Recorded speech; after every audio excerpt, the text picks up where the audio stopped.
이렇게 여러분 이번 주 추석 한 주 잘 보내셨나요? 근데 저는 이번 주엔 전 시골에 내려가지 않아서 금요일 철야 나오기 전까지는 이제 하루 종일 집에만 있었던 그런 한 주였던 것 같은데요. 여러분들은 그 추석 가운데 주님과 함께 지내셨나요? 네, 혹시 못 지낸 분들 있으시면은 이번 주에 살아갈 때는 조금이라도 주님과 함께 지내는 여러분들이 되길 원합니다. 이 시간 처음으로 함께 고백할 찬양은요, 오늘 이곳에 계신 성령님이라는 찬양인데요, 저희가 이 찬양 함께 고백할 때 우리가 지금 이 자리에 계셔달라고, 주님 앞에 우리 지금 이 자리에 함께 계셔달라고 기도하는 마음으로 함께 찬양하겠습니다. 오늘 이곳에 계신 성령님, 오늘 이곳에 계신 성령님, 우리에게 말씀하시고 우릴 가르치소서. 닫힌 우리 마음 열어주시고 주의 빛으로 밝혀 우릴 인도하소서. 오늘 이곳에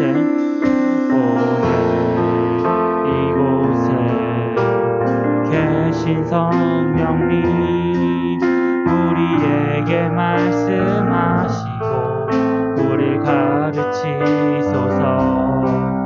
닫힌 우리 마음 열어주시고 주의 빛으로 밝혀 우릴 인도하소서.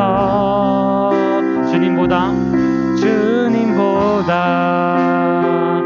앞서지 않고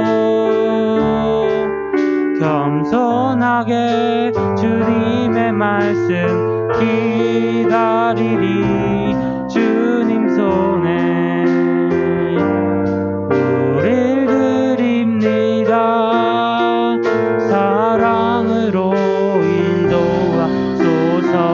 우리 다시 처음부터 함께 찬양할까요? 오늘 이곳에 계신 성령님, 우리에게 말씀하시고 우릴 가르치소서. 닫힌 우리 마음 열어주시고 주의 빛으로 밝혀 우릴 인도하소서. 다시 처음부터 보겠습니다. 오늘 이곳에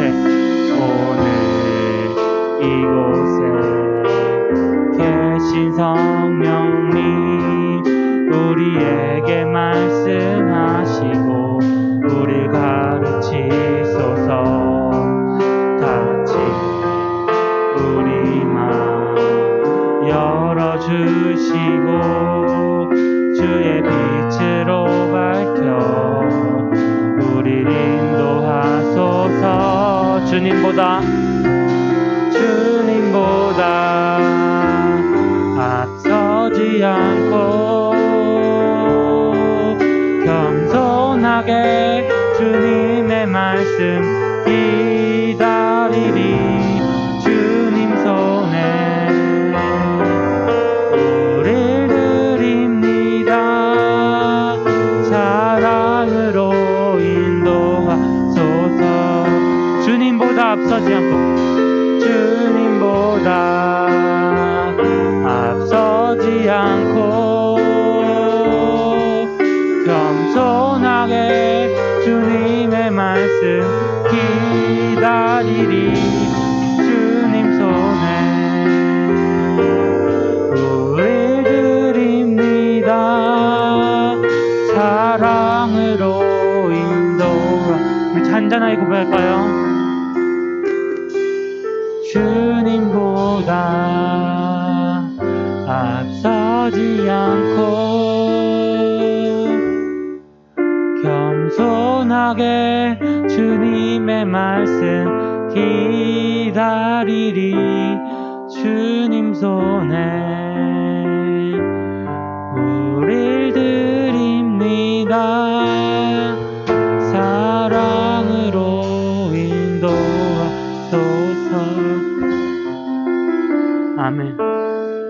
이 찬양의 가사처럼 우리가 주님보다 앞서지 않는 것도 중요하지만 저희가 주님보다 너무 뒤처지지 않는 것도 중요하다는 생각이 들었습니다. 주님이 앞서서 일하시려고 하시는데 저 혼자 뒤에서 무섭다고 두렵다고 뒤에서 그렇게 두려워 떨며 있지 않는 여러분들이 되길 원합니다.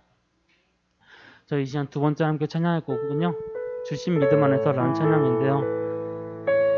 사실 제가 지난주에 이제 주일에 이번 주는 추석에 어디도 안 가니까 열심히 공부해 봐야겠다 이런 그런 자신감을 가지고 월요일, 화요일 이렇게 지났습니다. 월요일, 화요일까지는 정말 진짜 허리가 아플 정도로 그 의자에 앉아 있었던 것 같은데요. 근데 수요일쯤 되니까 이제 너무 힘들어지더라고요. 수요일, 목요일, 금요일 이렇게 또 그냥 놀아버리는 그런 사태가 생기게 됐는데요. 근데 이런 상황 속에서 저는 되게 공부를 안 했다라는 생각에 정말 약간 자기 혐오라고 해야 되나? 그런 게 굉장히 좀 많았던 것 같아요. 그래서 정말 그때 이 찬양을 들었거든요. 그래서 여러분들이 정말 일단 첫 번째로 믿음을 달라고, 그리고 두 번째로 그 주신 믿음 안에서 우리가 살아가게 해달라고 기도하는 마음으로 함께 찬양하면 좋겠습니다. 찬양하겠습니다.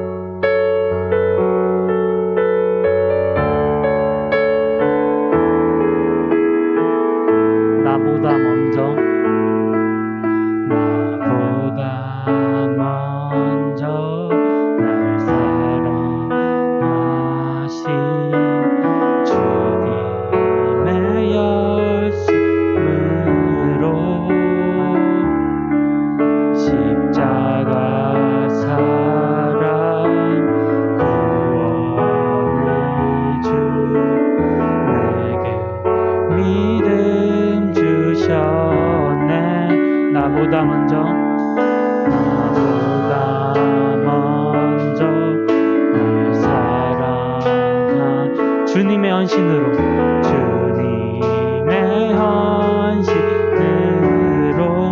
부활의 능력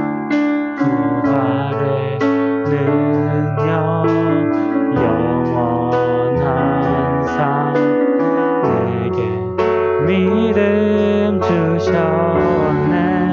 나의 눈앞에 주님 볼 순 없어도 내 삶을 이끄시는 주를 믿네. 주신 믿음 안에서 나는 예배하리. 주신 믿음 안에서 담대히 찬양해. 주신 믿음 안에서 예수를 닮게 하소서. 주신 믿음 안에서 세상을 이기네. 우리 다시 처음부터 고백할까요? 나보다 먼저 사랑하신 주님의 열심으로 십자가 사랑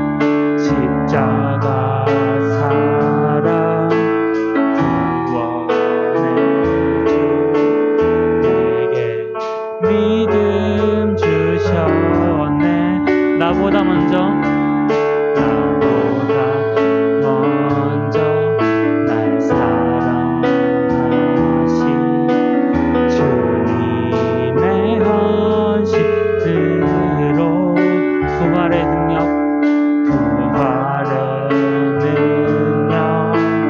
영원한 상 내게 믿음 주셨네. 나의 눈앞에 주님 볼 순 없어도 내 삶을 이끄시는 주를 믿네. 주신 믿음 안에서 나는 예배하리. 주신 믿음 안에서 담대히 찬양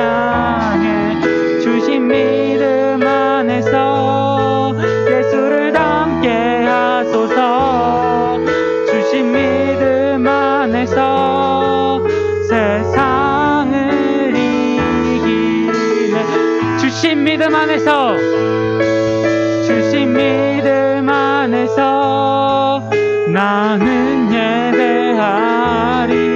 주신 믿음 안에서 담대히 찬양해. 주신 믿음 안에서 예수를 닮게 하소서. 주신 믿음 안에서 세상을 이기네. 주신 믿음 안에서 나는 예배하리. 주신 믿음 안에서 담대히 찬양해. 주신 믿음 안에서 예수를 닮게 하소서. 주신 믿음 안에서 세상을 이기네. 우리 이제 함께 기도하기 원합니다. 우리 다 같이 기도할 때는 우리가 주님보다 앞서지 않게 해달라고, 그렇다고 너무 뒤처지지도 않고 주님과 딱 발걸음 맞춰서 함께 주님 앞에 나아가게 해달라고. 그리고 두 번째로 기도할 것은 우리에게 믿음을 달라고. 그리고 그 믿음을 가지고 우리가 예배하고 찬양하고 주님을 닮아가고 이 세상을 살아갈 수 있도록 해달라고. 우리 다 같이 주여 일창하시고 기도하겠습니다. 기도하겠습니다. 주여, 예수님 도와주세요. 주님, 저희한테 주님 먼저 믿음을 주시옵소서. 예수님 믿음 또한 주님께서 주신다고 했습니다. 주님의 선물이 믿음이라 하셨습니다. 주님, 저희에게 먼저 믿음을 주셔서 저희가 이 세상 속에 살아갈 때 그 믿음 가운데 살아가고, 그 믿음 가운데 예배하고, 그 믿음 가운데 찬양하고, 그 믿음 가운데 예수님 닮아갈 수 있는 저희 중고등부가 되게 해주세요. 주님, 예수님 정말 예배하기 너무 어려워, 찬양하기 너무 어려운 그런 예수님 닮아가기 너무 어려운 그런 시대에 저희가 살고 있습니다. 주님, 정말 저희가 주님 믿음 안에서 주님 믿음을 닮고 혹시 주님 믿음으로 주님을 예배하고 혹시 닮아가고 주님을 찬양할 수 있는 저희 중고등부에게 해주신 도와주시고, 주님, 제가 정말 두려움에 정말 어리다 보면 주님 너무 뒤처지고 있는 것이 아닌 주님과 발걸음 맞추는 주님 나아가십니다.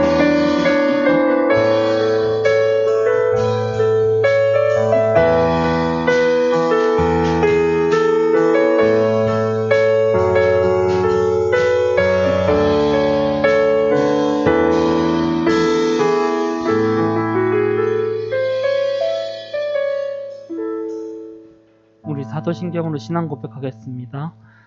전능하사 천지를 만드신 하나님 아버지를 내가 믿사오며 그 외아들 우리 주 예수 그리스도를 믿사오니 이는 성령으로 잉타하사 동정녀 마리아에게 나시고 본디오 빌라도에게 고난을 받으사 십자가에 못 박혀 죽으시고 장사한 지 사흘 만에 죽은 자 가운데서 다시 살아나시며 하늘에 오르사 전능하신 하나님 우편에 앉아 계시다가 저리로서 산자와 죽은 자를 심판하러 오시리라.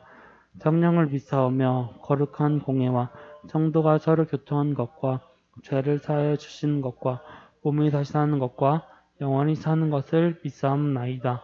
아멘. 우리 다 같이 주신 믿음 안에서 함께 찬양하겠습니다.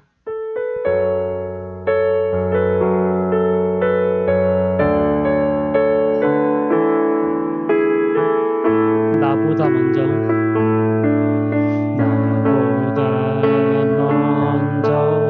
날 사랑하신 주님의 열심으로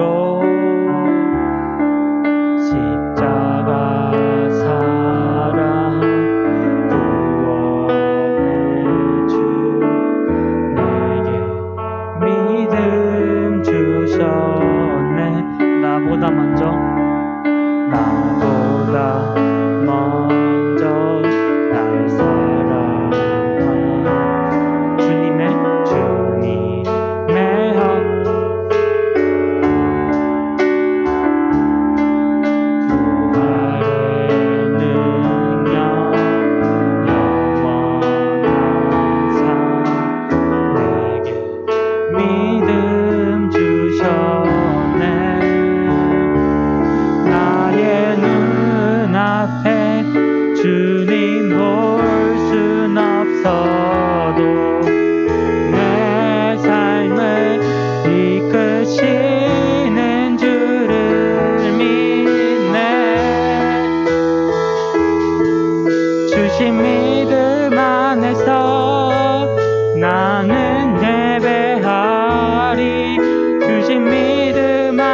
하나님 아버지, 저희 오늘 중고등부에 나왔습니다. 지금 코로나가 아직 심해서 많은 사람들이 오지 못했지만 더욱 많은 사람들이 교회 올 수 있도록 해주시고 목사님 말씀하실 때 더 잘 이해할 수 있도록 도와주세요. 예수님 이름으로 기도했습니다. 아멘. 네, 감사합니다. 우리 이번 같이 읽기로 했던 이 말씀 우리 같이 다시 한번 읽어볼까요? 자, 여기 안 보이는 글자 다시 그거 말고 우리 여기 안 보이는 글자 성경이고요. 여기 기도입니다. 자, 우리 같이 읽어볼까요? 시작. 성경은 하나님이 우리에게 보내신 편지다. 기도는 우리가 하나님께 보내는 편지다. 여러분 보내신 거니까 읽어야 되고요. 보내야 되니까 읽어야 됩니다. 우리가 오늘 같이 성경 같이 보겠습니다. 네, 넘겨주세요. 네, 출애굽기 7장입니다. 출애굽기 7장 1절부터 7절 말씀. 출애굽기 1장 7장 1절 7절 말씀 우리 한 절씩 교독하도록 합니다. 여호와께서 모세에게 이르시되 볼지어다 내가 너를 바로에게 산같이 되게 하였 신같이 되게 하였은즉 내 영 아론은 내 대언자가 되리니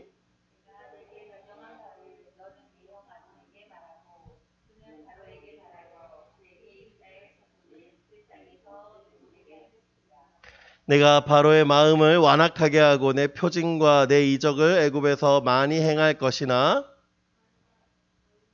바로가 내 말을 듣지 아니할 터인즉 내가 너의 돈을 도읍에 바쳐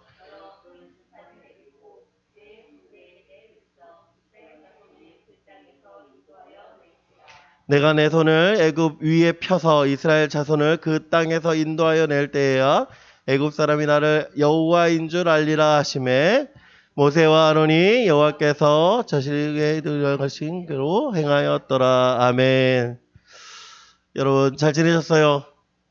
지난 명절이었는데 여러분 추석 잘 보내셨길 바랍니다. 추석이 끝나고 나니까 코로나가 확산되는 속도가 더 빨라지고 더 많아진 것 같아요. 그래서 좀 더 불안할 텐데 여러분 그 불안감 너무 불안해하지 말고 담대하게 원하고 또한 중간고사 이제 또 얼마 남지 않았을 텐데 여러분 학업에 좀 더 열심을 내었으면 좋겠습니다.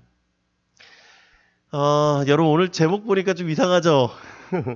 해자스럽다라는 단어입니다. 이게 2015년부터 쓰던 말이래요, 사람들이. 지금 요즘도 뭐 잘 쓰는 말이긴 한데, 이 해자스럽다는 건 사실 이분 때문입니다. 김혜자 씨 때문이에요. 이 김혜자 씨가 올해 나이로 만 80이 되셨더군요. 1941년생이시더라고요. 대표적인 한국의 원로 배우고, 이분 하면 딱 떠오르는 게 다시다래요. 왜 그러냐 봤더니 23년 동안 다시다 모델을 하셨다고 하더라고요. 전원일기를 22년 하시고. 그래서 이분이 갖고 있는 이미지가 어떠냐면 어머니, 한국의 어머니. 근데 본인은 요리를 못한대요. 그리고 이분이 월드비전, 그 다음에 컴패션 그런 이제 기독교 단체들 모델들을 좀 많이 하셔서 신앙인으로서 뭐 권사님이기도 하고 남대문교회 지금 권사님이기도 하셔서 사람들이 이분 보면서 참 어머니상 그렇게 얘기를 한다고 합니다. 그래서인지 2015년에 편의점에서 도시락이 나왔어요. 도시락이. 이분의 얼굴을 모델로 해서 도시락이 나왔습니다. 사실 이거는 해자 도시락이 아니었어요. 처음에는. 근데 그냥 명품 도시락 뭐 그런 걸로 나왔는데 김혜자 씨가 모델이다 보니까 사람들이 어떻게 얘기하냐면 김혜자 도시락이라고 얘기가 된 거예요. 근데 김혜자 도시락을 먹어보니까 사람들이 얘기가 이렇습니다. 오 맛있네. 근데 양이 푸짐하네. 라고 얘기하는 거예요. 요즘에 이제 백종원 씨가 나와서 사실은 이게 밀렸대요. 사실은 2위로.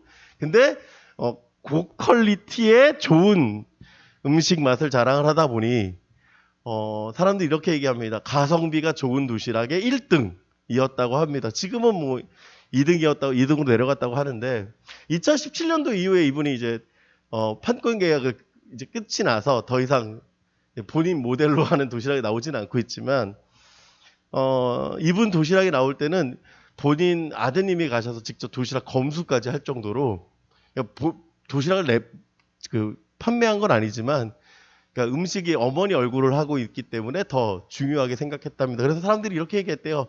해자스럽다라고 얘기했답니다. 해자스럽다. 그렇습니다. 이 해자스럽다라고 하는 건 그분의 인품, 인성, 그분의 어떤 모습들이 반영되어진 것이죠. 여러분, 우리가 하나님을 어떻게 보실까요? 하나님을 어떻게 생각하고 있습니까? 그분의 성품, 그분의 모습, 그분의 했던 것. 제가 오늘 제목을 해자스럽다라고 정했던 이유 중에 하나가 이거였어요. 우리는 하나님을 어떻게 생각하고 있을까? 김혜자 씨 하면 이런 모습들을 가진 분이라고 얘기하고 있는데 정작 내가 만난 하나님은 어떤 분이냐라는 거예요. 내가 만난 하나님. 우리가 만난 하나님은 어떤 분인가? 오늘 출애굽기에서 정말 말씀하고 있는 하나님의 모습은 어떤 모습으로 서 있는가? 그리고 그 하나님에 대해서 나는 어떻게 대하고 있는가? 우리 이 시간에 이렇게 함께 나누기 원합니다. 사실 오늘 본문은요, 좀 길어요, 사실은. 그냥 7장으로 끝나는 게 아니라 7장부터 11장까지의 내용을 한 번에 쭉쭉 압축해서 진도를 훅훅 나갈 거니까 조금만 집중해 주시기 바랍니다.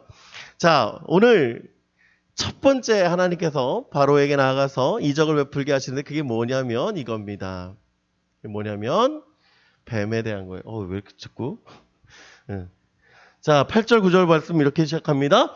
여호와께서 모세와 아론에게 말씀하여 이르시되 바로가 너희에게 이르기를 너희는 이적을 보이라 하거든 너는 아론에게 말하기를 너의 지팡이를 들어서 바로 앞에 던지라 하라 그것이 뱀이 되리라. 예, 하나님이 바로에게 보내셔서 모세에게 제일 먼저 보이라고 하신 이적이 뭐냐면 뭐예요? 지팡이가 뱀이 되게 하는 이적입니다. 자, 그걸 보고 바로가 우리 마술사들도 해! 라고 얘기를 해요. 그런데 그 마술사들의 지팡이를 모세의 지팡이가 잡아먹습니다. 놀랍죠? 그런데 그러고 나니까 바로가 그것에 대해서 인정 안 해요.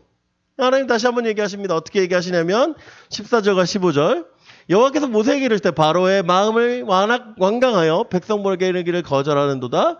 아침에 너는 바로에게 가라. 보라 그가 물에 있는 곳으로 나오리니 너는 나일강 가에 서서 그를 맞으면 그 뱀 되었던 지팡이를 손에 잡고 그에게 이르기를 히브리 사람의 하나님 여호와께서 나를 왕에게 보내어 이르시되 내 성을 보내라. 그러면 그들이 광야에서 나를 섬길 것이라 하였으나 이제까지 내가 듣지 아니하는도다. 여호와가 이같이 이르노니 내가 이로 말미암아 나를 여호와인 줄 알리라. 볼지어다 내가 내 손에 지팡이로 나일강을 치면 그것이 피로 변하고 나일강의 고기가 죽고 그 물에서는 악취가 나리니 애굽 사람들이 그 강 물 마시기를 싫어하리라 하라. 두 번째 명령은 무엇이냐면 이거였습니다. 가서 나일강의 물을 피로 변하게 하라라는 거예요. 19절 말씀 이렇게 얘기합니다. 여호와께서 또 모세에게 이르시되 아론에게 명령하기를 내 지팡이를 잡고 내 팔을 애굽의 물들과 강들과 운하와 못과 모든 호수 위에 내밀라 하라. 그것들이 피가 되리니 애굽 온 땅과 나무 그릇과 돌 그릇 안에 모두 피가 있으리라. 얼마나 놀라운 일인 줄 아세요? 나일강만 즉 지팡이가 단 물만 피가 되는 것이 아니라 모든 물이 뭐가 됐다? 피가 됐다. 모든 물이 피가 됐다라고 하는 거예요. 여러분, 뱀이 되게 하시고 물이 피가 되게 하십니다. 도대체 하나님 왜 그렇게 하실까요? 왜 하나님이 그렇게 이런 순서대로 하고 계실까요? 차라리 마지막으로 10가지 재앙이니까 마지막 재앙 딱 내리고 끝이 나면 되지 않을까요? 그런데 왜 하나님이 이렇게 얘기하고 계실까요? 그것은 첫 번째 우리가 기억해야 될 겁니다. 하나님이 약속대로 하시다. 뭐라고요? 약속대로라는 거예요. 약속대로. 무슨 약속이냐? 하나님 모세에게 약속하셨습니다. 여호와께서 이르시되 만일 그들이 너를 믿지 아니하며 그 처음 표적의 표징을 받지 아니해도 나중 표적의 표징은 믿으리라. 그들이 이 두 이적을 믿지 아니하며 내 말을 듣지 아니하거든 너는 나일강 물을 조금 떠다가 땅에 부으라. 내가 떠온 나일강 물이 땅에서 피가 되리라. 네, 뭐라고요? 땅에서 뭐가 된다고요? 피가 되는 거예요. 자, 하나님이 모세에게 역사하시는 방법이 무엇이었습니까? 첫 번째는 지팡이가 뱀으로 되게 하시는 것. 그 다음에 손을 품속에 넣었더니 뭐가 되는 것? 나병이 되는 것. 그리고 다시 넣었더니 나병이 낫는 것. 그 다음에 마지막으로 나일강의 물이 피가 되는 사건을 보여주고 계십니다. 왜요? 하나님 왜 이런 표적들을 행하시는지를 다시 한번 기억해야 됩니다. 하나님이 왜 이런 순서대로 하시는지, 왜 이런 표적을 행하시는지 3장 20절 말씀 이렇게 얘기하세요. 내가 아노니 강한 손으로 치기 전에는 애굽 왕이 너희가 가도록 허락하지 아니하다가 내가 내 손을 들어 애굽 중에 여러 가지 이적으로 그 나라를 친호해야 그가 너희를 보내리라. 21절 말씀 우리 같이 읽습니다. 시작. 내가 애굽 사람으로 이 백성에게 은혜를 입히게 할지라 너희가 나갈 때에 빈손으로 가지 아니하리니 여인들은 모두 그 이웃 사람과 및 자기 집에 거류하는 여인에게 은폐물과 금폐물과 의복을 구하여 너희의 자녀를 꾸미라. 너희는 애굽 사람들의 물품을 취하리라. 자, 여러분 잘 보세요. 하나님께서 어떻게 이야기하시냐면 애굽 사람으로 하여금 이 백성에게 뭘 입게 하시겠다. 은혜. 자, 뭐라고요? 은혜를 입히게 하는 거예요. 여러분 보세요. 애굽 사람이 지금 이스라엘 사람들을 보낼 때 누가 은혜를 주는 겁니까? 누가 은혜를 내비는 거예요? 무슨 얘기인지 몰라? 자, 시온아. 제가 시온이한테 이렇게 줘요. 그럼 시온이는 뭐 한 겁니까, 이걸? 자, 이렇게 되는 거예요. 그죠? 자, 애굽 사람이고 시온이가 이스라엘 사람이 이렇게 하면 어떻게 되는 거예요? 시온이가 은혜를 받아서 나가는 겁니다. 그죠? 이해가 됩니까? 그런데 지금 하나님이 거꾸로 얘기하시는 거예요. 그죠? 왜 그러냐? 그 다음 구절이에요. 무슨 얘기냐? 지금 여인들이 그 이웃 사람들에게 뭘 받아요? 폐물, 의복, 그것을 구하여 꾸몄다라고 하는 거예요. 이건 무슨 얘기냐? 전리품이에요. 전리품. 이해가 됩니까? 전쟁에서 승리해서 나가는 거예요. 그러니까 뭐 하는 거예요? 지금 애굽 사람들이 나가게 하는 게 아니라 이스라엘 백성들이 승전해서 가는 거예요. 이해가 되셔요? 이제? 이스라엘 백성들이 승리해서 나가는 거예요. 그러니까 은혜를 입은 건 누구예요? 도리어 패전국이에요. 이해가 됩니까? 여러분 잘 보세요. 일본이 우리를 침략하고 있었습니다. 그런데 일본이 갈 때 우리에게 뭘 한 거예요? 지금 감사합니다 하는 거예요. 지금 이해가 되세요? 누가 속국이었는데? 우리가 속국이었는데 왜? 우리가 승리했기 때문에 그런 거예요.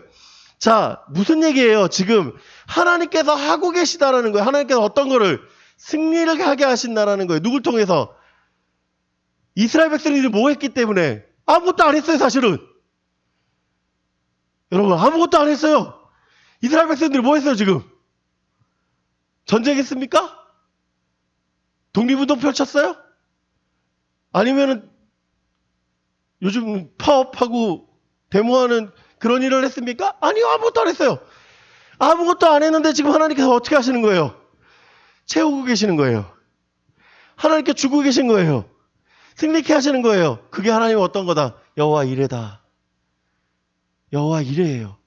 여호와 이레는 건 뭡니까? 하나님께 준비하셨다라는 거예요. 채우셨다라고 하는 겁니다. 하나님께서 지금 이스라엘 백성들을 향해서 뭐 하고 계신 겁니까? 승리케 하시는데 그냥 승리케 하시는 게 아니라 완벽한 승리로 이루시는 거예요. 하나님의 역사는요, 두서없이 진행되지 않습니다.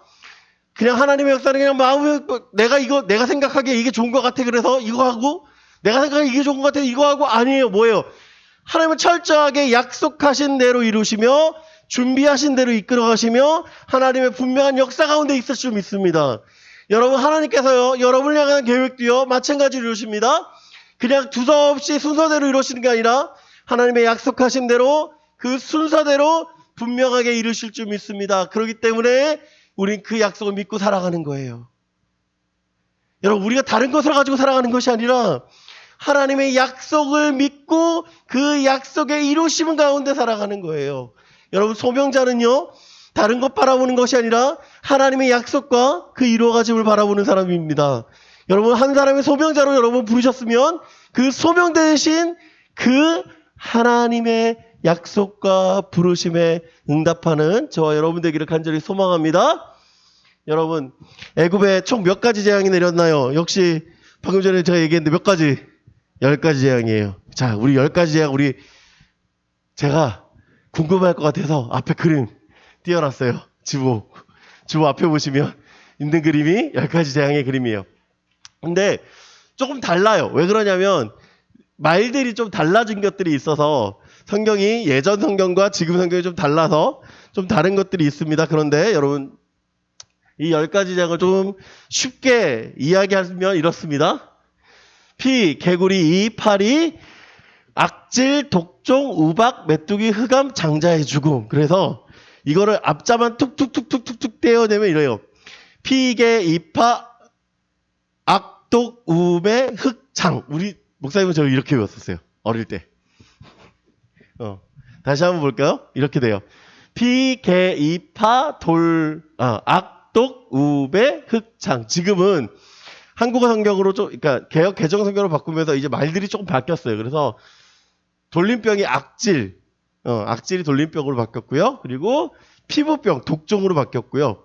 원래 독종이었는데 피부병으로 바뀌었고, 그리고 우박, 메뚜기, 흑암, 장자의 죽음, 이 순서대로 갑니다. 여러분, 이 순서대로 가면 어떤 일이 벌어지는지 제가 한 표를 보여드리겠습니다. 자, 따라해 봅시다. 신과 신의 전쟁이다. 자, 무슨 얘기냐면 이 10가지 재앙은요, 그냥 단순하게 하나님이 애굽에게 내리시는 재앙이 아니라 애굽의 신들과 하나님의 전쟁이에요. 그래서 아까 제가 앞에 말씀드렸던 대로 승전했다라고 하는 것은 누구에 대한? 애굽의 신들에 대한 승리입니다. 왜냐하면 고대에는 신과 신의 전쟁이었어요. 여러분, 사무엘상에 보면 법궤를 가지고 올 때 이스라엘 백성들이 와 하는 장면이 등장을 하거든요. 왜 그러냐? 하나님께서 이제 전쟁이 임하셨다라고 하는 뜻이에요. 그래서 이스라엘이 패하고 그 법궤를 빼앗겼을 때 어디로 가냐면 그 법궤가 그들의 신, 다곤 신에 갑니다. 지금 무슨 뜻이에요? 블레셋과의 전쟁도 뭐의 전쟁? 신과 신의 전쟁이었어요. 즉 하나님과 애굽 신들의 전쟁입니다. 그게 10개 전이에요. 자, 잘 안 보이지만 조금만 집중해서 보면 좋을 것 같아요. 이 피의 시량은 이게 사실은 나일강이잖아요. 나일강은 젖줄이라고 얘기하며 혈액이라고 얘기를 합니다. 그게 소읍이에요. 그래서 크눔이라는 신과 오시리스라는 신, 강물, 농사, 풍요의 신이었습니다. 그래서 여러분 혹시 이집트 영화 같은 데 보면 순양이나 백로로 표현된 그림들이 있어요. 그게 나일강을 얘기할 때 되어지는 신의 모습입니다. 또한 개구리는 헤게트라고 해서 여러분 개구리 알이 얼마나 많이 나와요. 그죠? 개구리 알 본 적 없어요? 있어요? 개구리 알도 어때요? 동그란 것들이 막 떨어지잖아요. 그래서 어떠냐면 출산, 그리고 부활, 재생을 이야기합니다. 그래서 이집트 신들 가운데 개구리 모양으로 한, 개구리 얼굴로 한 신이 있어요. 그게 헤게트라는 신이에요. 그 다음에 여러분 이가 뭔지 아세요? 이거 이가 아니에요. 이빨 이가 아니에요. 뭐냐면 그 벼룩이라고 불려지는 거 아세요? 그런 것들입니다. 생명, 전강, 질서, 전갈이라든가 태양을 이야기하고요. 이시스, 파리도 있고요. 그거는 파리도 이시스라는 신이고요. 돌림병, 이 돌림병은 어떤 질병이었냐면 가축들이 죽는 거예요. 그러니까 집에서 키우는 가축들. 그 가축들이 죽습니다. 그리고 이거는 황소, 암소, 그러니까 소를 상징하는, 그러니까 풍요, 축복, 다산을 의미합니다. 그러니까 피부병. 여러분 그 미이라라는 영화 혹시 보신 분 계시나요? 그 미이라 영화 이모탭이라고 얘기하는 사람 있잖아요. 그 이모탭이 여기 나옵니다. 이 돌림병. 사람이 그래서 그 피부병으로 죽는 거예요. 뭐라고 그러지? 종기 같은 거 나서. 그거에 피부병. 그래서 의술, 건강, 치유. 예. 그 다음에 우박, 누트라는 하늘의 신이거든요. 누트라는 건. 그 하늘의 신. 그 다음에 메뚜기. 여기 세트라고 하는 건, 어둠을 얘기합니다. 호루스, 라, 아문. 이런 호루스들, 신들. 그러니까 이집트 신화 혹시, 유튜브에 보니까 있더라고요. 이집트 신화에 대한 이야기들. 그걸 보면 조금 이 이야기들이 조금 감이 올 겁니다. 무슨 얘기냐? 이 재앙들은요, 단순히 일회성으로 끝나는 재앙이 아니에요. 뭐냐면 계속해서 뭐랑 연관이 돼 있어요? 신과 연관이 돼 있어요. 그래서 신과 신들의 전쟁이라는 거예요. 하나님은 그 역사를 보여주는 것뿐만 아니라 하나님께서 승리를 경험하게 하시는 겁니다. 잠깐 이 10가지의 재앙들을 좀 정리를 해보면 이렇습니다. 물이 피로 되게 하는 사건들을 보시면 나일강이 피로 변하죠. 그리고 모두 드러나면 거기에 있는 고기들이 죽고 그 물에서 악취가 나요. 근데 어디까지 나냐? 모든 물이에요. 모든 물. 그러니까 여러분 물에서 냄새나면 먹을 수 있어요? 없어요? 못 먹어요. 근데 이 피로 변하게 하시는 사건이에요. 여러분 하나님께 왜 그렇게 하셨느냐? 여러분 지금 나일강에 바로가 한 일이 있어요. 뭐였냐면 아이를 던지는 사건이 있었어요. 즉 그 나일강의 죽음에 대한 이야기를 하나님께서 처음으로 이야기하고 계신 거예요. 두 번째 개구리 사건인데요. 여러분 이 개구리 사건은요. 이 물 사건이 끝나기 전에 시작이 됩니다. 그러니까 같은 거예요. 같이 시작이 돼요. 같이. 그런데 개구리가 어디로 여러분 개구리는 어디 삽니까? 개구리 어디 살아요? 물가 주변에 살죠. 절대 물 위로 올라옵니까? 안 올라옵니까? 안 올라와요. 여러분 개구리 피부 여러분 축축하잖아요. 그게 마르면 죽습니까? 안 죽습니까? 개구리 죽어요. 근데 어떻게 개구리가 어디까지 올라오면 밥 먹는 식탁까지 올라가요. 그러니까 내륙 안쪽까지도 올라오는 겁니다. 여러분 얼마나 심각한 줄 아십니까? 개구리가 올라온다라는 게? 여러분 개구리 안 무섭죠? 별로. 근데 개구리가 장롱을 열었는데 개구리가 튀어나오고 서랍을 열었는데 개구리가 튀어나오고 여러분 가방을 열었는데 개구리가 튀어나온다 생각해 보세요. 괜찮아요? 끔찍하죠. 여러분 이 개구리가 태우는 기간만 3일이 걸렸다고 얘기할 정도로 엄청난 개구리의 재앙이었습니다. 재앙. 자, 세 번째 재앙은 이 재앙입니다. 어떻게 되느냐? 티끌들을 후 부니까 재앙으로 변해버립니다. 그런데 그 이가 어디로 향하냐? 사람과 동물에게 있습니다. 여러분 이가 나면요 얼마나 간지러운지 아세요? 여러분 1960년대 우리나라에 방역을 할 때 사람의 몸에 소독약 뿌렸다는 얘기 들어보신 적 있어요? 그 이유가 뭐냐면 이 때문에 그렇대요. 이. 참빗 있잖아. 참빗. 참빗 몰라요? 알아요? 머리에 이렇게 빈든 참빗 있어요. 어른들 쓰시는. 그 참빗을 왜 참빗이 이게 세세하게 내리냐면 그것도 이 때문에 그렇습니다. 이게 얼마나 간지럽고 여러분 조금만 간지러워도 어때요? 막 손 안 닿는데 간지러워봐. 어때요? 그런 어려움이 있다라는 것이죠. 파리가 이 땅에 가득해. 여러분 이것도 쉽지 않죠. 자, 그 다음에 돌림병, 가축들이 돌림병으로 죽어요. 그 다음에 악성 종기가 납니다. 화덕의 재를 불었더니 사람과 짐승에 악성 종기가 생깁니다. 여러분 여드름 나도 힘들잖아, 그죠? 근데 악성 종기면 어때요? 이 종기는 멈춤이 없어요. 자, 7번째 우박입니다. 이때부터 진짜 하늘에서 내리는 돌덩이죠. 여러분 우박 여러분 되게 조그마하잖아요, 그죠? 근데 여러분 우박마저 죽었다는 신문 기사 가끔 보지 않아요?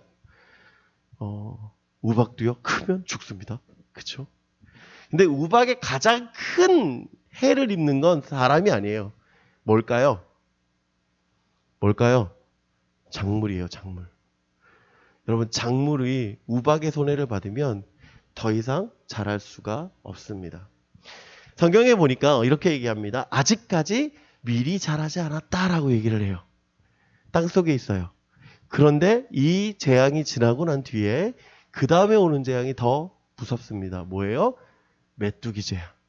메뚜기는요, 여러분 황충이라고 얘기하는 건데 메뚜기랑 황충은 사실은 같은 의미를 갖고 있는 것도 있어요. 왜 그러냐면 여러분 메뚜기 어때요? 녹색이죠. 왜 녹색일까? 살려고. 그죠? 보호색이죠. 가을 되면 어떻게 바뀔 줄 알아요? 갈색으로 바뀌어요. 아셨어요? 모르는 것 같은데? 여러분 메뚜기가 가을이 돼서 들판이 노란색으로 바뀌면 이게 노란색으로 바뀝니다. 그런데 더 중요한 건 이 녹색의 메뚜기가 무리를 지었을 때도 노랑으로 변해요. 노란색으로. 어마어마한 노란색으로 바뀌어서 어떻게 되느냐? 모든 식물의 파란색은 남지가 않습니다. 아프리카의 가장 힘든 재앙이요. 사실은 이 메뚜기 재앙이에요. 왜냐하면 풀도 없어져요. 오죽하면 여러분 지붕에 집 이렇게 있잖아요. 그것도 사라져요. 그래서 메뚜기 재앙 때문에 아프리카의 고난이 얼마나 심한지 모릅니다. 그 다음에 흑암. 흑암 재앙은 3일 동안 있었는데 이 3일 동안 어느 정도의 어둠이냐? 대훈아, 불 한번 꺼줄래? 여기? 불 한번 꺼주세요.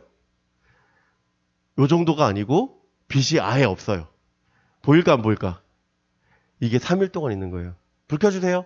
고마워요. 자, 마지막으로 장자의 죽음. 근데 어떤 장자? 사람뿐만 아니라 동물들까지 그 재앙이 있었습니다. 오늘은 이 9가지 흑암의 재앙까지만 보고요. 10번째 재앙은 우리 다음 주에 보도록 하겠습니다. 자, 이 재앙들 가운데 특징이 있는데 뭐냐면 고센 땅이 구별되었다라는 거예요. 구별되었다. 어떻게 구별되었는지 한번 봅시다. 우리 같이 한번 읽어볼까요? 8장 22절 시작. 그날에 나는 내 백성이 거주하는 고센 땅을 구별하여 그곳에는 파리가 없게 하리니 이로 말미암아 이 땅에서 내가 여호와인 줄 내가 알게 될 것이라. 어딜 구별했다고요? 고센 땅. 자, 또 한번. 자, 시작. 여호와가 이스라엘의 가축과 애굽의 가축을 구별하리니 이스라엘 자손에게 속한 것은 하나도 죽지 아니하리라 하셨다 하라 하시고 이튿날에 애굽에서 이 일을 행하시리니 애굽의 모든 가축은 죽었으나 이스라엘 자손의 가축은 하나도 죽지 아니한지라. 자, 11절 시작. 요서도 악성 종기로 말미암아 모세 앞에 서지 못하니 악성 종기가 요자부터 애굽 모든 사람에게 생겼습니다. 자, 10장 5절 말씀 제가 읽어드릴게요. 메뚜기가 지면을 덮어서 사람이 땅을 볼 수 없을 것이라. 메뚜기가 내게 남은 그것 곧 우박을 면하고 남은 것을 먹으며 너희로 의 들에서 자라는 모든 나무를 먹을 것이며 같이 읽습니다. 시작. 또 내 집들과 내 모든 신하의 집들과 모든 애굽 사람의 집들에 가득하리니 이는 내 아버지와 내 조상이 이 땅에 있었던 그날로부터 오늘까지 보지 못하였던 것이라 하였다 하고 돌이켜 바로에게서 나오니. 아멘. 자, 10절까지만 봐도 어때요? 엄청나지 않습니까? 근데 정말 다른 건 이거예요. 우리 같이 읽습니다. 시작. 모세가 하늘에 향하여 손을 내밀매 캄캄한 흑암이 3일 동안 그 온 땅에 있어서 그동안은 사람들이 서로 볼 수 없으며 자기 처소에서 일어나는 자가 없으되 온 이스라엘 자손들이 거주하는 곳에는 빛이 있었더라. 여러분 이해가 되십니까? 이해가 돼요 이게? 제가 이런 경험을 했어요. 얼마 전인데 명절 기간에 있었던 명절 비 잠깐 내렸던 거 기억나세요? 월요일 아침에 막 새벽에 비가 엄청 내렸잖아요. 제가 그 율동공원에 갔는데 갔다가 집에 돌아오는데 웃긴 걸 봤어요. 뭘 봤냐? 율동공원은 흐렸었거든요, 그냥. 근데 성남에 오니까 물이 바닥에 축축한 거예요. 아주 그 수진역 그 사거리를 딱 지나가고 있는데 도로에 물이 흥건히 비가 왔었다라는 게 보일 정도로 흥건. 그래서 도대체 뭔 일이 있었던 거지 그랬어요. 알고 봤더니 비 왔었다고 하더라고요. 아니 율동공원이랑 여기랑 얼마나 멀길래? 그죠? 별로 멀지 않잖아요. 뭐 2km 정도 되나요? 뭐 그 정도밖에 되지 않는데 성남은 비가 내렸고 그쪽은 비가 안 왔습니다. 제가 지금 이 말씀 왜 드리는 줄 아세요? 하나님께서 고센 땅을 이렇게 구별하시는 거예요. 여기가 고센 땅이면 여기는 환하고 여기는 까만 거야. 그 경계가 있잖아요. 우리 시경계, 뭐 동경계, 뭐 동경계. 그 경계까지 쫙 이렇게 놓고 여기는 깜깜, 여기는 환해. 뭐 그런. 여러분 이런 일이 쉬울까요? 메뚜기가 안 올 수 있어. 그치? 파루이가 안 올 수 있어. 그렇지 않아요? 뭐 이유가 있어서 안 올 수 있잖아요. 저녁에 가득한데 여기만 비워줄 수 그래 있을 수 있어요. 그런데 여러분 빛이라는 거 방금 전에 뭐 대훈이가 불을 꺼서 우리가 봤지만 정말 여기는 불이 좀 많이 있잖아요. 이 프로젝터도 비치고 여기 제가 쓰고 있는 컴퓨터도 비치고 저기 뒤에 컴퓨터들이 좀 있고 하니까 빛이 없지는 않아요. 그죠? 보이긴 해요. 그런데 아무것도 없으면 여러분 할 수 있는 게 뭔지 아십니까? 그냥 누워 있을 수밖에 없어요. 그죠? 여기 자기 처소에 일어난 자가 없으니까 뭐 이유가 뭐예요? 그냥 누워 있는 거야. 왜? 보이지가 않으니까. 그냥 누워 있을 수밖에 없잖아요. 여러분 제일 많이 하는 거 뭐예요? 누워 있는 거밖에 없잖아. 그죠? 그런데 여러분 보세요. 고된 땅에 뭐가 있어요? 빛이 있는 거예요. 여러분 이게 이해가 안 되는 거예요, 사실은. 이해가 될 수가 없어요. 그런데 하나님이 하고 계신 거예요. 여러분 이게 뭡니까? 구별하신다라는 거예요. 하나님의 사랑이 우리한테 뭘로 보여지냐면 구별됨으로 보여지고 있는 거예요. 여러분 구별되어진다는 건 다르다라는 거예요. 여러분 하나님의 백성과 다른 사람을 구별하는 게 이거예요. 구분되어졌다라는 거예요. 여러분 우리가 구원받았다라고 하는 게 뭐의 차이가 납니까? 여러분 그냥 단순히 우리가 죽으면 천국 가고 우리가 저희 믿지 않는 사람들이 죽으면 지옥 가는 거 그걸로 구별되는 게 아니에요. 사실은 그걸로 끝이라는 게 아니라 예수 그리스도가 내 안에 있으면 다른 삶을 살아가는 겁니다. 여러분 그게 은혜인 거예요. 여러분 특출나서 하나님이 구별하고 계신 게 아니에요. 대단해서 뭔가 구별하시는 게 아니에요. 하나님이 여러분 특별하게 구별하시는 이유는 예수 그리스도를 통해서 구별하고 계신 겁니다. 예수 그리스도가 여러분의 죄를 깨끗하게 십자가에서 도말하셨다 하는 게 구별입니다. 그게 하나님의 사랑인 거예요. 여러분 구별됨은요 하나님의 은혜인 것입니다. 그게 없으면 우리 살아갈 수가 없어요. 하나님은 왜 이렇게 구별하고 계실까요? 그것은 딱 한 가지입니다. 오늘 본문인데요. 오늘 7절 4절과 5절 말씀 우리 같이 한번 읽습니다. 시작. 바로가 너희의 말을 듣지 아니할 터인즉 내가 내 손을 애굽에 뻗쳐 여러 큰 심판을 내리고 내 군대 내 백성 이스라엘 자손을 인도하여 낼지라. 내가 내 손을 애굽 위에 펴서 이스라엘 자손을 그 땅에서 인도하여 낼 때에야 애굽 사람이 나를 여호와인 줄 알리라 하시매. 오늘 본문인데요. 오늘 본문에서 가장 중요한 얘기는 여기입니다. 누가 하나님인 줄 알게 한다고요? 애굽 사람이. 여러분 누가요? 애굽 사람이. 경험하고 있는 이스라엘은 당연히 이분이 누구신 줄 아는 거예요. 하나님이신 줄 여호와인 줄 아는 거예요. 그런데 애굽 사람이 누구를 고백하고 있는 거예요?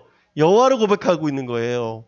여러분 어떻게 변하고 있는 줄 아십니까? 애굽 사람들이 변하고 있는데 이렇게 변하고 있어요. 처음에는요.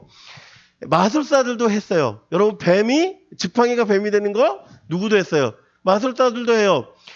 나일강의 물이 피가 되는 거 마술사들도 해요. 그런데 어느 때부터냐? 이가 생긴 것부터 못해요. 어떻게 되느냐? 요술사들도 자기 요술로 그같이 행하여 이를 생기게 하려 하였으나 못하였고 이가 사람과 가축에게 생긴지라. 여러분 하나님의 피재앙까지 개구리 재앙까지는 이스라엘 백성들도 경험하게 합니다. 왜 경험하게 하느냐면 여러분 모세에 대하여서 믿었어요 안 믿었어요? 안 믿었어요. 그러니까 하나님이 여호와인 줄 알게 하려면 어떻게 해야 돼요?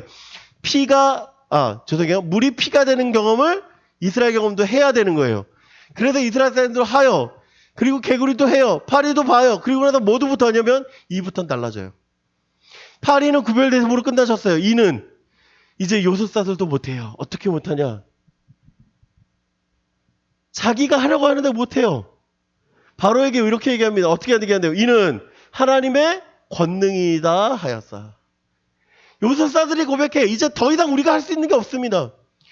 피 개구리까지는 내가 했는데 이부터는 뭐 하는 거예요? 저희 못합니다. 저희 못합니다. 할 수 없습니다. 그렇게 고백하고 있는 거예요. 20절 말씀 이렇게 얘기합니다. 바로의 신하 중에 여호와의 말씀을 두려워하는 자들은 우박이 내리겠다고 얘기해요. 그러니까 바로의 신하들 중에 여호와를 두려워하는 사람들이 생겼습니다. 그 사람들이 어떻게 합니까? 그 종들과 가축을 집으로 피하여 드려요. 왜? 도망가는 방법이 집으로 들어오는 것 뿐이니까. 여러분 지금 보세요. 요술사들도 누구를 고백해요? 하나님을 고백해요. 애굽의 신하들도 누구를 고백해요? 하나님을 고백해요. 바로의 신하들이 바로에게 가서 그래요. 우리를 죽이려 합니까 당신은? 그렇게 얘기합니다. 그런데 바로는 어때요? 여전히 똑같아요. 바로의 태도는 변하지 않아요. 왜요? 10장 27절 여호와께서 바로의 마음을 완악하게 하셨으므로. 여러분 여호와께서 완악하게 하셨다. 왜요? 끝까지 하시는 거예요. 왜? 여호와 이레 하나님 채워셔야 되니까 뭐 하는 거? 끝까지 가시는 거예요. 여러분, 이제 모세 아론이 뭘 봅니까? 여러분, 이 재앙들을 통해서 모세 아론이 경험하고 있는 게 무엇이에요? 하나님 되심이에요. 하나님이 하나님 되심을 경험하는 거예요. 여러분, 제가 아까 말씀드렸죠. 김혜자 씨를 바라보면서 하혜자 됐다라고 얘기하는지만 사람들이 하나님을 하나님 되심을 경험하는 건 경험밖에 없는 거예요. 경험밖에. 여러분, 하나님을 경험하는 것입니다. 그리고 하나님을 믿는 것이에요. 하나님을 신뢰하고 나아가는 것입니다. 하나님의 소명자는요, 어떤 삶을 살아가는 사람입니까? 하나님을 경험하는 거예요. 하나님이 하나님 되심, 하나님이 하나님의 역사심, 하나님이 하나님의 경험을 하심으로 우리가 살아감을 고백하는 거예요. 여러분, 소명자라고 한다면, 여러분이 하나님의 부르심 받은 자라고 한다면 하나님을 알기를 간절히 부탁드립니다. 그리고 그 부르심에 합당한 삶으로 살아가기를 간절히 축원해 드립니다. 레리 크랩 목사님이세요. 이분은 기독 심리학자 중에 가장 유명하신 분인데 이분이 쓰신 책입니다. 제목이 잘 안 보이죠? 이렇게 되어 있어요. 하나님을 신뢰하는 것이라고 하는 제목의 책입니다. 제가 명절 기간에 이 책을 조금 읽었는데 지난 주간에 여기 책 제목이 너무 좋아서 읽었어요. 이 책 제목이 이렇게 됩니다. 불확신 삶에서 하나님을 붙들고 씨름하다. 이게 2018년도에 처음에 출간된 책인데 2020년도에 한국어 번역본이 나와서 출간이 됐어요. 이분이 지금 이제 70세가 좀 넘으셨는데 70세가 넘어서 노화도 오시고 암투병도 하게 되시고 가까운 이들이 이제 하나님께 돌아가시는 그런 죽음들을 경험하게 된 그 사건을 가지고 이제 이 책이 지금 나와 있는 책으로 마지막 책이에요. 이분이 쓰신 책 중에. 제가 이제 상담학을 전공을 하다 보니까 그러니까 이분의 책들을 좀 많이 봤는데 마지막으로 나온 책입니다. 지금까지는. 그런데 이렇게 고백을 하세요. 우리 같이 한번 읽어볼까요? 시작. 하나님이 전하시는 불안정한 이야기를 거부하거나 왜곡하지 않도록 이끄는 전율은 우리로 하여금 하나님을 누리게 해줄 주권 개념을 깨달았을 때에야 신뢰하는 열매를 맺을 것이다. 주권 개념이 우리로 하여금 하나님을 누릴 수 있게 해주는 것은 우리가 강제할 수 있는 사안이 아니다. 성경에 게시된 주권 개념을 받아들이고 우리가 성경에서 만나고 따라서 삶으로 만날 수 있는 주권적인 하나님이 우리가 누릴 수 있는 하나님이심을 확신해야 한다. 되게 어려운 말이에요. 그죠? 사실 이 책이 좀 어려운 단어예요. 이게 근데 이 책에서 계속 반복되어지는 단어가 하나 있는데 그게 뭐냐면 전율이라는 단어예요. 이 전율이라는 건 뭡니까? 여러분, 떨림이에요. 떨림. 그러니까 이 말을 조금 쉽게 얘기하면 이렇습니다. 하나님이 전하시는 불안정한 삶을 우리로 하나님이 경험할 때 하나님을 신뢰할 수 있는 것은 하나님 앞에 떨림으로 서는 거예요. 이게 두려움 때문에 떠는 게 아니라 하나님이 어떻게 일하실까 하는 기대감, 그리고 하나님께서 이렇게 역사하실 것이라는 그 기대감으로 서는 거예요.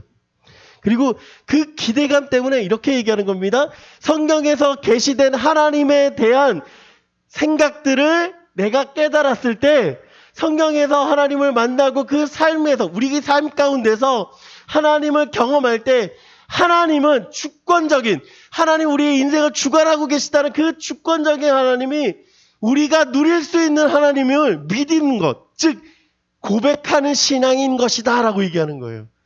좀 어려운 얘기지만 여러분 이 말이 얼마나 여러분 중요한 말인지 모릅니다. 그렇습니다. 제일 중요한 게 뭐예요? 하나님을 아는 거예요. 어떻게? 성경을 통해서. 하나님을 어떻게 아는 겁니까? 하나님을 경험하는 것입니다. 그리고 하나님의 임재, 주권적인 역사하심을 경험하는 것입니다. 여러분, 10가지 재앙을 통해서 모세는 무엇을 경험합니까? 하나님의 주권적인 걸 경험해요. 이스라엘 백성들이 무엇을 경험합니까? 하나님의 주권을 경험해요. 그 하나님의 주권을 경험하면서 하나님 앞에 살아가게 되는 거예요. 여러분, 그렇습니다. 이후에 이스라엘 백성들이 하나님 앞에 범죄하고 또 넘어지고 또 넘어지고 또 넘어져요. 그런데 그것은 괜찮아. 왜? 다시 하나님 앞에 일어설 수 있는 힘이 우리에게 있기 때문에 그렇습니다. 우리도 마찬가지입니다. 하나님께서 우리에게 주신 은혜는 무엇이냐면 넘어져도 다시금 하나님 앞에 붙잡힐 수 있는 거예요. 소명자는 다른 것이 아니라 뭘 하는 거예요? 하나님을 경험하는 것입니다. 그래야 하나님을 아는 것입니다. 그리고 하나님을 알 때에 우리에게 역사하신 그 하나님을 소중히 생각할 수 있는 것입니다. 그리고 흔들리지 않을 수 있습니다. 여러분, 간절히 소망하는 것, 여러분 하나님을 경험하십시오. 그리고 하나님을 바라보십시오. 그리고 하나님의 역사하심을 기대하십시오. 여러분을 통하여서 하나님은 분명히 일하실 것입니다. 아멘. 기도하겠습니다. 사랑의 하나님 감사합니다. 하나님 오늘 말씀을 통하여서 다시 한번 하나님 깨닫게 하시니 감사합니다. 우리를 주권자 되신 하나님을 경험하게 하시고 그 주권자 되신 하나님께서 역사하신 그 역사 가운데 우리가 서게 하시며 그 역사하심으로 말미암아 주님을 바라게 하여 주시옵소서. 모든 것 위에 뛰어나신 주님을 찬양하며 사랑이 많으신 우리 주 예수 그리스도의 이름으로 기도드립니다. 아멘. 우리 다 같이 주신 예물 드리며 주신 믿음만을 함께 찬양하겠습니다.